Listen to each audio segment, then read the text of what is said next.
हम लोग पढ़ेंगे भारतीय भाषाओं का विकास क्रम। ठीक है, सबसे पहले वैदिक संस्कृत से कौन सी भाषा निकली है? लौकिक संस्कृत। लौकिक संस्कृत से कौन सी भाषा निकली है? पाली निकली है।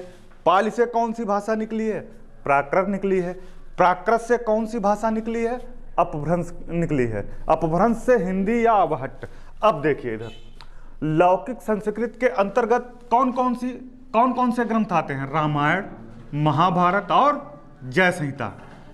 पाली के अंतर्गत बौद्ध धर्म साहित्य आता है। प्राकृत के अंतर्गत जैन धर्म साहित्य आता है। उसके बाद अपभ्रंश का स्वयंभू किसे कहा जाता है? वाल्मीकि को। बोल सकते हो आप, अपभ्रंश का स्वयंभू किसे कहा जाता है? वाल्मीकि को कहा जाता है। इनकी बेटा रचना क्या थी? पौंचरित। अब देखो, हिंदी भाषा की जननी अपभ्रंश है, जबकि आदि जननी क्या है? संस्कृत है। संस्कृत नहीं, संस्कृत है। फिर से बोलो, हिंदी भाषा की जननी अपभ्रंश है, जबकि आदि जननी संस्कृत है। अब हम अपभ्रंश से हिंदी का विकास देख लेते हैं। अपभ्रंश को हमने कितनी जगह डिवाइड किया है? 4 जगह। सबसे पहले हम लोग देखेंगे सौरसैनी अपभ्रंश। सौरसैनी अपभ्रंश को हमने कितनी जगह डिवाइड किया है? 2 जगह। पहले पश्चिमी हिंदी, फिर राजस्थानी हिंदी। अच्छा, पश्चिमी हिंदी के अंतर्गत हमने कितनी बोलियों को रखा है? 5 बोलियों को रखा है। पहले कौन सी है? खड़ी बोली या कौरबी, फिर ब्रिजभाषा, फिर कन्नौजी, फिर बेटा और लास्ट में हरियाणवी या बांगरू। अब हम लोग राजस्थानी को देखेंगे, यानी राजस्थानी हिंदी को देखेंगे। इसमें पहली भाषा कौन आती है? जयपुरी। दूसरी मारवाड़ी, तीसरी मालवी, चौथी मेवाड़ी, 5वीं भीली आती है। अब हम लोग क्या देखेंगे? अर्धमागधी अपभ्रंश या पूर्वी हिंदी। यहाँ पे अपभ्रंश होना चाहिए था, पर मैंने नहीं लिखा, लेकिन आप इतने समझदार हैं कि इस बात को समझ सकते हैं। पूर्वी हिंदी के अंतर्गत कितनी भाषाएं आती हैं? पहली कौन सी, दूसरी कौन सी, तीसरी कौन सी? तो कितनी भाषाएं आती हैं? भूलोगे तो नहीं? Very good. फिर मगधी अपभ्रंश, मागधी अपभ्रंश, इसको क्या बोलते हैं? बिहार। इसके अंतर्गत कितनी भाषाएं आती हैं? कौन कौन सी? भोजपुरी, मगही और मैथिली। बात समझ रहे हो? फिर हम लोग क्या पढ़ेंगे? खस अपभ्रंश। इसको क्या बोलते हैं? पहाड़ी हिंदी। पहली कुमायूनी भाषा, दूसरी गढ़वाली भाषा, तीसरी नेपाली भाषा।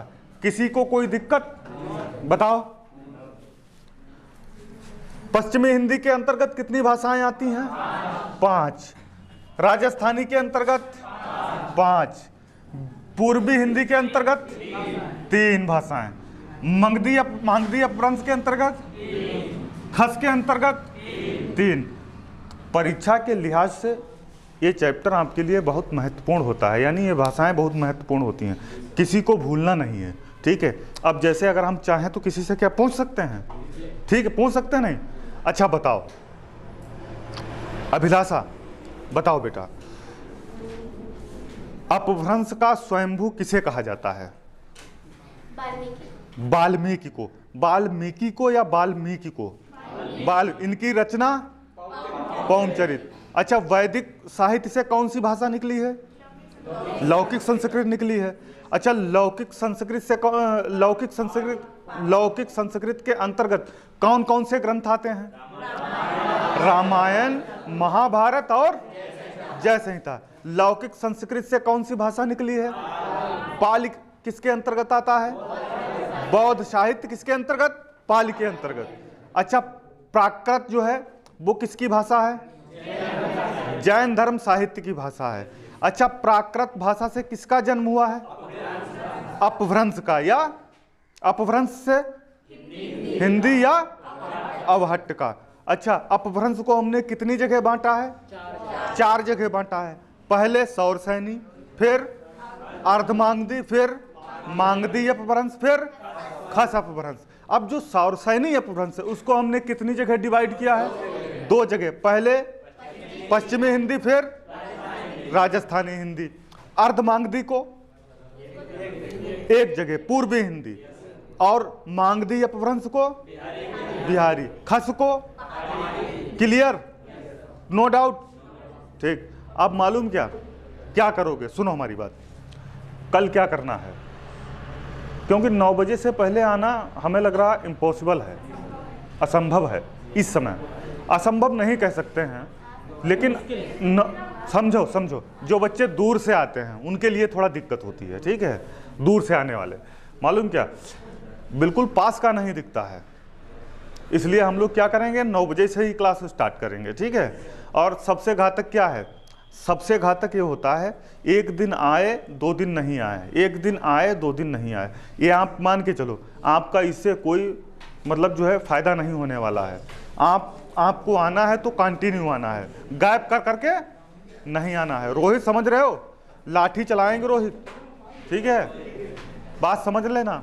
अगर यहाँ गलती करोगे